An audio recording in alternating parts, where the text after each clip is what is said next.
Amada familia de la fe, les saludo en este domingo, ya 27 de septiembre. El tiempo ha ido pasando, estamos a 27 de septiembre. Así que bienvenidos a este nuevo culto virtual y vamos a partir orando. Padre amado, en el nombre de Jesús te damos gracias, Señor, por el privilegio de poder seguir, Padre, congregándonos virtualmente, por el privilegio, Señor, de la tecnología. Sea usted usando un instrumento conforme a tu palabra, Señor. Saca todo lo que te estorba, Padre de hombre, saca todo lo que te estorba de Luis y que sea usted, amado Espíritu Santo, trayendo palabra a cada uno de nosotros, Padre. Estamos, Padre, llegamos con expectativas, Padre, a este culto, con nuestros corazones dispuestos a que tú nos hables, a que tú vengas a sacar, Padre, todo lo que está dañando nuestras vidas, todos los temores, todos los miedos, toda la angustia, toda la tristeza, toda la enfermedad, Padre Santo. Venga, venga, amado Espíritu Santo, sobre cada uno de nosotros. Ven sobre su iglesia, Señor, en el nombre de Jesús te lo pedimos. Gracias por tu palabra, Señor. Te damos toda la gloria a ti. Ponga ángeles, Padre, en cada hogar que está, donde se está escuchando esta palabra hoy día, Padre, para que toda distracción, Señor, sea sacada. Todo espíritu que no confiesa que Jesucristo vino en carne sea sacado, Padre. Que nuestras mentes, Padre, sean para ti, que tú tomes el control de nuestras mentes, que tú tomes el control de nuestros corazones, para que tu palabra pueda entrar, Señor, sin resistencia, sin oposición. Gracias, Padre. Toda la gloria a ti en el nombre de Jesús. Amén. Amados y amadas, la palabra de hoy la he titulado Tenemos un Dios que se compadece, tenemos un Dios que es compasivo. Y en esta ocasión el sermón se va a dividir en dos partes. La primera parte voy a compartir yo esta prédica, que va a ser muy breve, donde vamos a hablar de que tenemos un Dios que se compadece. Y posteriormente, finalizada mi prédica, también brevemente voy a enviar un mensaje de otro pastor o de otro hermano en la fe, eh, que nos va a hablar, en mi opinión, en una forma bastante didáctica, bastante profunda, de los tiempos que estamos viviendo. Y eso también lo quiero hacer para que usted vea que no soy el único pastor que está hablando de esto. Al contrario, hago aquí un paréntesis. Hay muchos evangelistas o predicadores que hablan de los tiempos del fin.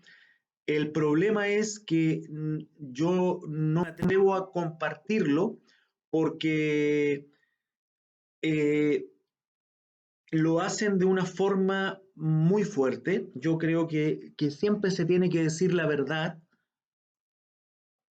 pero que se tiene que decir la verdad con una inspiración del Espíritu Santo para que la iglesia no sea derrotada y no dejar a los cristianos en el suelo.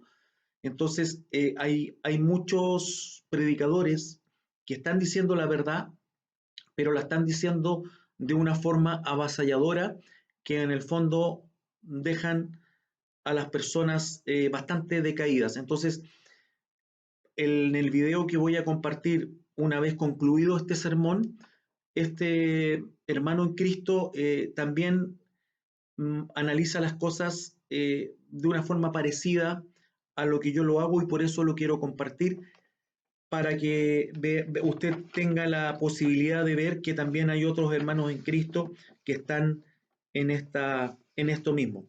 Entonces, quiero hablar de dos formas hoy día de cómo tiene compasión Jesús.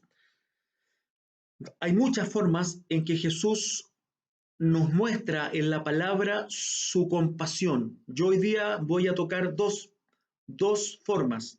La primera forma, la compasión de Jesús por los afligidos. Y quiero que busquen su Biblia Lucas capítulo 7. Búsquelo mientras tanto para que me siga en la lectura, porque en esta ocasión va a ser más breve el sermón y vamos a tener tiempo para que usted pueda buscar su Biblia. Lucas capítulo 7, vamos a leer del versículo 11 al 17. Lucas 7, 11 al 17. Y vamos a estar hablando entonces de la compasión de Jesús por los afligidos. Dice así tu Biblia: Jesús resucita al hijo de la viuda de Naín. Verso 11. Aconteció después que él iba a la ciudad que se llama Naín, e iban con él muchos de sus discípulos y una gran multitud. Cuando llegó cerca de la puerta de la ciudad, he aquí que llevaban a enterrar a un difunto, hijo único de su madre, la cual era viuda, y había con ella mucha gente de la ciudad. Y cuando el Señor la vio, se compadeció de ella y le dijo: no llores. Y acercándose, tocó el féretro, y los que lo llevaban se detuvieron, y dijo: joven, a ti te digo, levántate. Entonces se incorporó el que había muerto y comenzó a hablar, y lo dio a su madre. Verso 16. Y todos tuvieron miedo y glorificaban a Dios, diciendo: un gran profeta se ha levantado entre nosotros, y Dios ha visitado a su pueblo. Y se extendió la fama de él por toda Judea y por toda la región de alrededor. Entonces, los funerales sabemos que siempre van cargados de mucha tristeza, de mucha pena, de muchos sentimientos asociados a rabia, a, a ira. ¿Por qué me tocó a mí? Son procesos de mucho dolor. Y en este caso que nos describe la palabra, hay situaciones que hacen más profundo el dolor. ¿Cuáles son esas? Primero, estamos hablando de que era un hijo único. O sea, esta madre, al perder a su hijo único, estaba perdiendo todo. No había un plan B, no había una alternativa, ¿ya? Entonces, y en segundo lugar, era una madre viuda, es decir, esta mujer ya había experimentado el dolor y el luto. Entonces ya sabía lo que era una pérdida y ahora se enfrentaba a una cantidad, eh, a un nuevo dolor y a una cantidad de emociones que nuevamente venían sobre ella. Quizás cuántas cosas estaba pensando esta mujer en su mente. Una multitud de pensamientos estaban atacando la mente de esta mujer mientras iba en este proceso fúnebre, ¿cierto?, hacia el entierro de su hijo único. Nosotros no sabemos qué estaba pasando en la mente de esta mujer, pero Jesús sí lo sabía. Y eso es maravilloso. ¿Por qué? Porque el verso 13 nos dice: y cuando el Señor la vio, se compadeció de ella, se compadeció de ella y le dijo: no llores. Bendita es la palabra de Dios que viene a hablarnos en tiempos de angustia, en tiempos de padecimiento. Jesús se compadeció de ella, dice la palabra de Dios. Entonces, el que tenga oídos, oiga lo que la palabra está diciendo, como muchas veces la palabra viene en momentos precisos, en el instante en que tu corazón y mi corazón necesitan que llegue. Y esta palabra llega hoy día en una forma propicia a la necesidad que tú tienes. El que tenga oídos escuche. El Señor Jesús no puso los ojos en el joven que estaba muerto.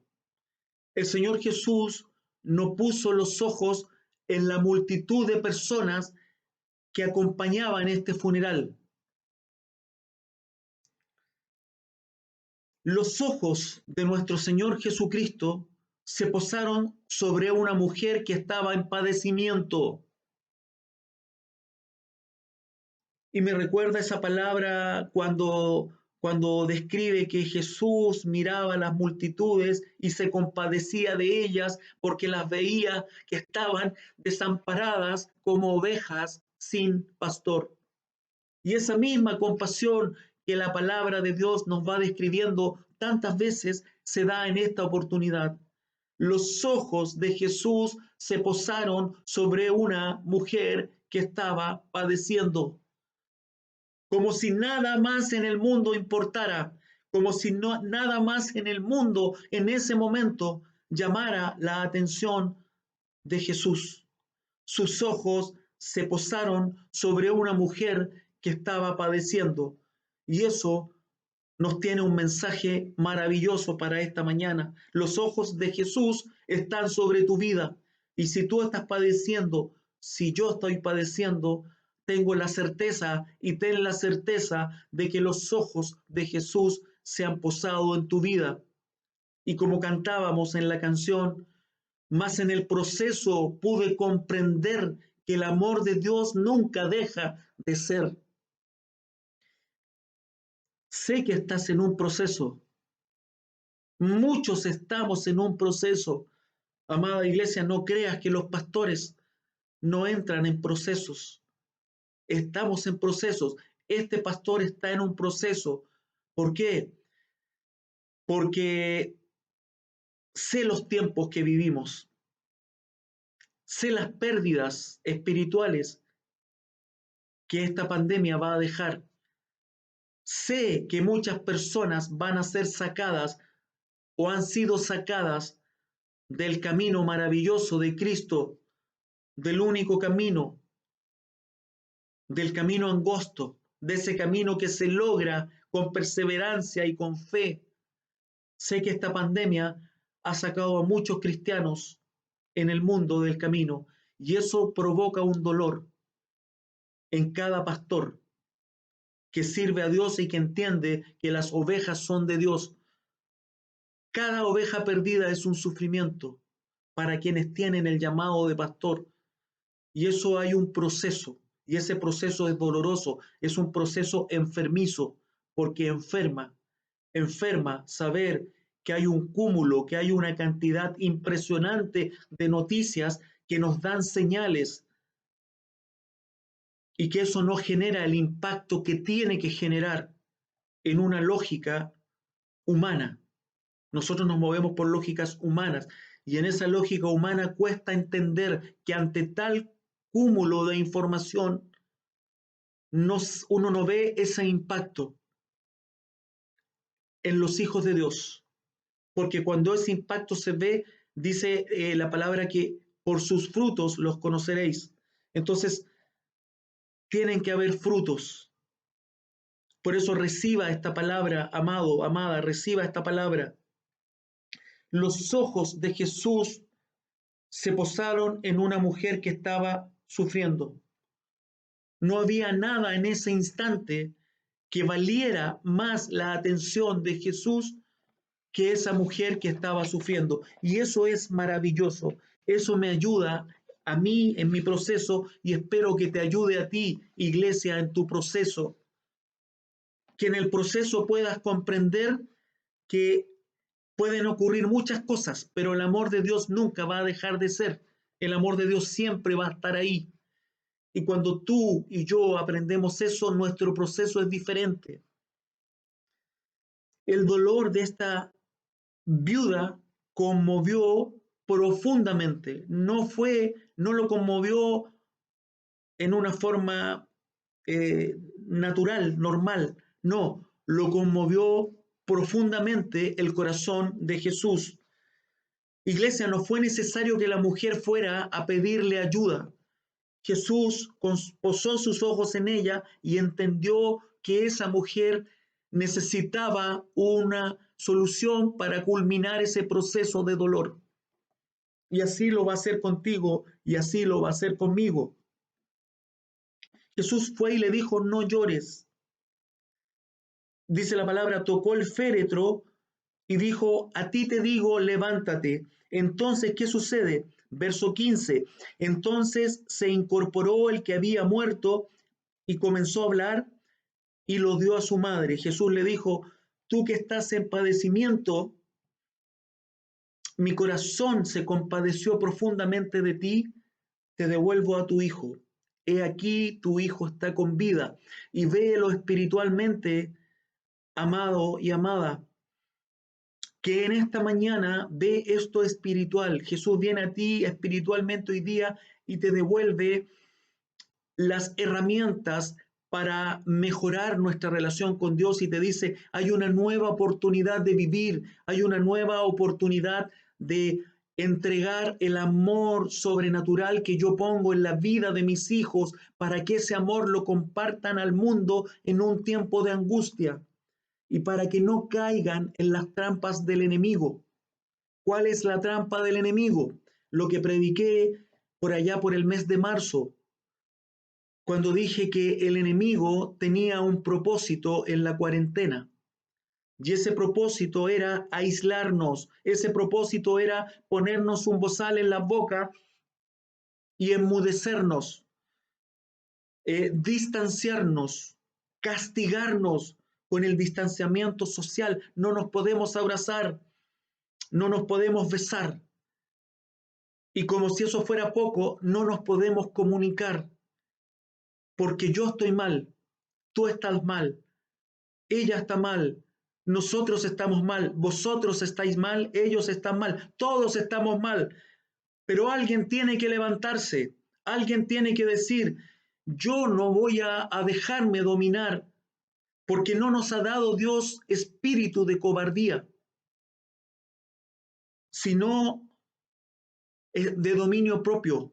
Voy a levantarme, voy a amar, voy a dar frutos, voy a manifestarle a mi hermano que lo amo, voy a manifestarle a mi hermana que la amo y no me voy a encerrar, no me voy a encerrar, voy a actuar. Y hago un paréntesis, esta palabra no es a quien está saco a quien está padeciendo una enfermedad física, porque cuando uno está limitado físicamente es obvio que no puedes estar recibiendo, no puedes ser muy comunicativo, ni puedes entregar una vida normal si estás enfermo. Estoy hablando más que nada al que está abatido espiritualmente. El que pudiendo hacerlo no lo hace, el que está abatido espiritualmente, porque todos estamos sufriendo un proceso. Lo importante es que hoy día entendamos que en el proceso, vuelvo a decirlo por tercera vez, podamos comprender en este proceso que el amor de Dios no va a dejar de ser, porque Dios es amor. Entonces, eso no cambia. Lo que está cambiando son las estrategias del enemigo sobre el pueblo de Dios. Y hablo sobre el pueblo de Dios porque no puedo hablar de quienes no conocen a Dios, porque ellos están peor. Ellos están entregados a sus dioses porque no tienen Dios. Me conmovió ver un video de la apertura de un mall de la tienda Falabella en Independencia. Muestra el vacío de las personas. Prácticamente entraron a codazos las personas a comprar. ¿Por qué? Porque hay un vacío en el interior y ese vacío lo llena el Espíritu Santo de Dios a través de una relación personal con Dios. Cuando entendemos que Cristo murió, cuando yo entiendo que Cristo murió por mis pecados y lo invito a vivir en mi corazón y el Espíritu Santo empieza a transformarme y llena el vacío. Cuando ese vacío está lleno por Jesús, por el Espíritu Santo, nuestras vidas cambian. Entonces, el foco de la atención de Jesús es la mujer de la cual se compadeció. Entonces, si estás pasando por una angustia, si estás pasando por una aflicción, y esa aflicción puede estar rompiendo tu corazón en 1000 pedazos, te quiero decir algo. Eh, Quizás tu entorno, quizás yo no puedo hacer nada, pero Jesús puede hacer todo. Y eso es lo importante. Jesús sabe todo lo que tú estás viviendo y todo lo que yo estoy viviendo. Te comento que te puede servir. Yo me acuesto muy tarde en las noches porque el tiempo de mayor tranquilidad para poder concentrarme en mi oficio de pastor es cuando la gente duerme. Por lo tanto, yo me acuesto tarde, 3 de la mañana, y muchas noches eh, yo pongo adoración, adoro al Señor a solas, y yo rompo en un llanto que me hace muy bien, porque saca lo que aprieta el pecho, esa angustia, ese dolor, ese miedo, ese temor, son lágrimas que es una oración líquida y quedo renovado. Inténtalo hacer cuando veas que no puedes más.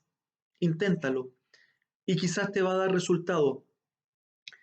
Así que lo importante, amados, es que Jesús sabe todo lo que estás viviendo y cuando la aflicción que tú tienes haya cumplido sus propósitos que Dios tiene, que son propósitos buenos y santos, Dios te va a sacar de ahí con su poder.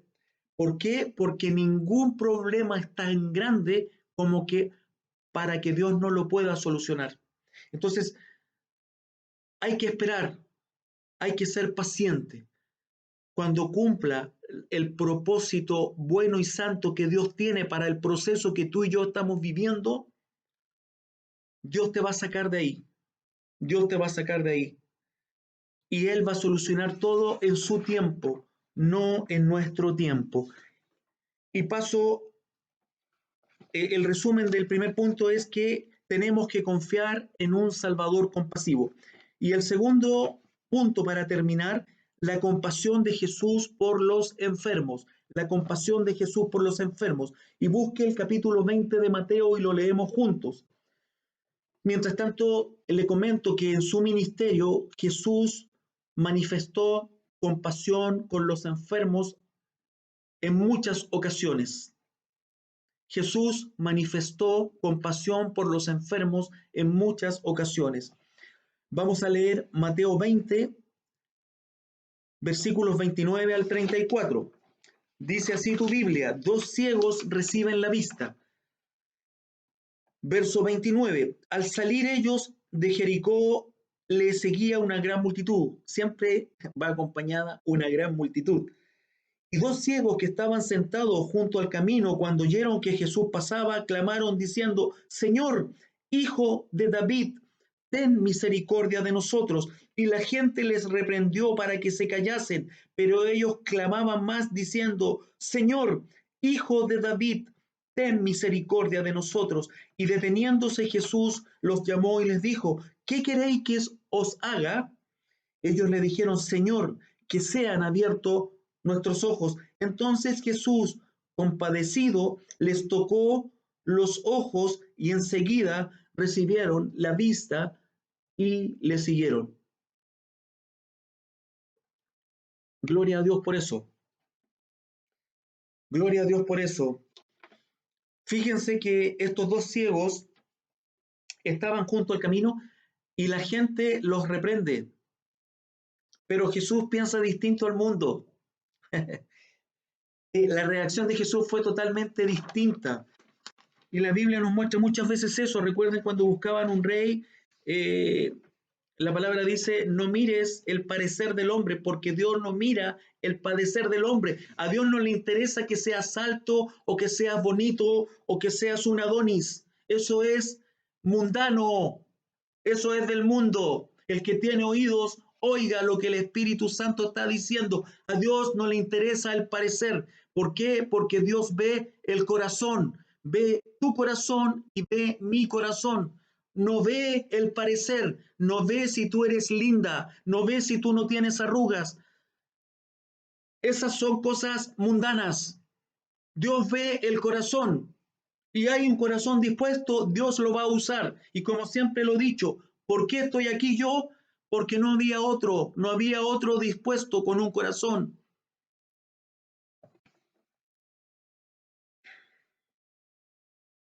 Y deteniéndose Jesús los llamó y les dijo, ¿qué queréis que os haga? Nosotros pensamos que obvia la pregunta de Jesús.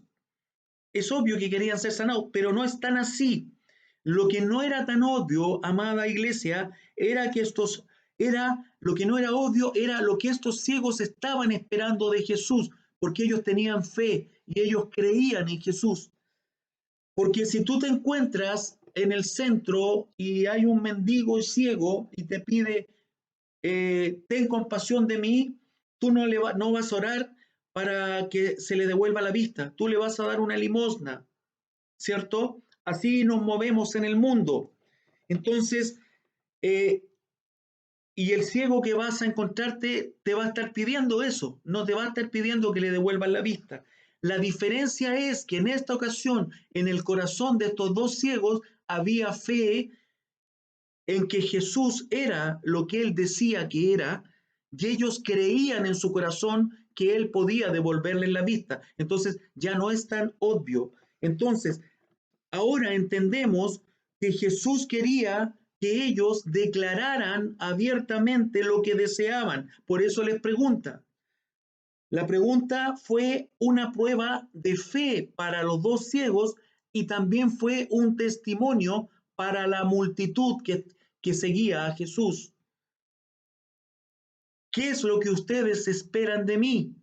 Pregunta Jesús. Y ellos dicen, que sean abiertos nuestros ojos. Declaran, no enmudecen, declaran que si confesares con tu boca, que Jesús es el Señor, serás salvo. Por eso es importante lo que tu boca dice, lo que tu boca confiese. Entonces, de alguna manera, estos hombres habían escuchado hablar de Jesús y todo lo que Dios estaba haciendo, ¿cierto? Y sin haber visto ninguna señal, ellos creyeron en él, como el hijo de David, lo dice la palabra.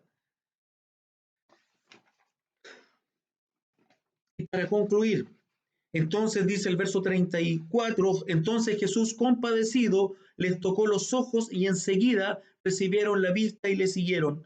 Entonces Jesús no era un milagrero profesional, Jesús era un sanador compasivo.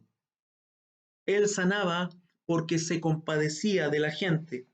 Y Cristo nos muestra la palabra que se conmovió una vez más, como tantas veces. Por lo tanto, Jesús se conmueve con tu enfermedad. Jesús se conmueve con mi enfermedad. Tenemos que tener fe que en algún momento de este proceso, de esta enfermedad, Jesús va a derramar una sanidad sobre tu vida y una sanidad sobre mi vida.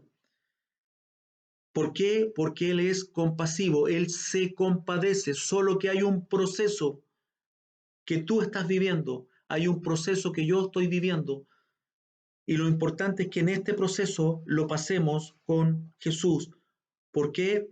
Porque Jesús vio muchas veces la enfermedad y tuvo compasión, y Él vio ese momento de enfermedad como una oportunidad para sanar el dolor y la enfermedad.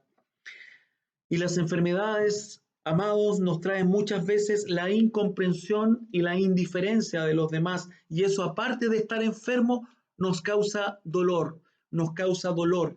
Estoy enfermo y más encima no me comprenden, estoy enferma y más encima son indiferentes conmigo. Pero Jesús no solo nos entiende, sino que se compadece de nosotros. Y quiero finalizar, no lo busque, yo se lo voy a leer, usted lo anota, Hebreos 4, verso 15 y 16, versículos conocidos, porque no tenemos un sumo sacerdote que no pueda compadecerse de nuestras debilidades, sino uno que fue tentado en todo según nuestra semejanza, pero sin pecado. Acerquémonos pues confiadamente al trono de la gracia para alcanzar misericordia y hallar gracia para el oportuno socorro. Por lo tanto, amados, tenemos un Salvador misericordioso y compasivo. Ese es el mensaje, iglesia, de hoy. Te invito a que si lo puedes hacer, veas la segunda parte. Es un video muy cortito de un hermano en la fe que te va a ayudar a entender los tiempos que estamos viviendo. Que el Señor te bendiga, amada iglesia. Nos vemos en un próximo mensaje, si Dios así lo permite. Con amor en Cristo, Pastor Luis. Bendiciones.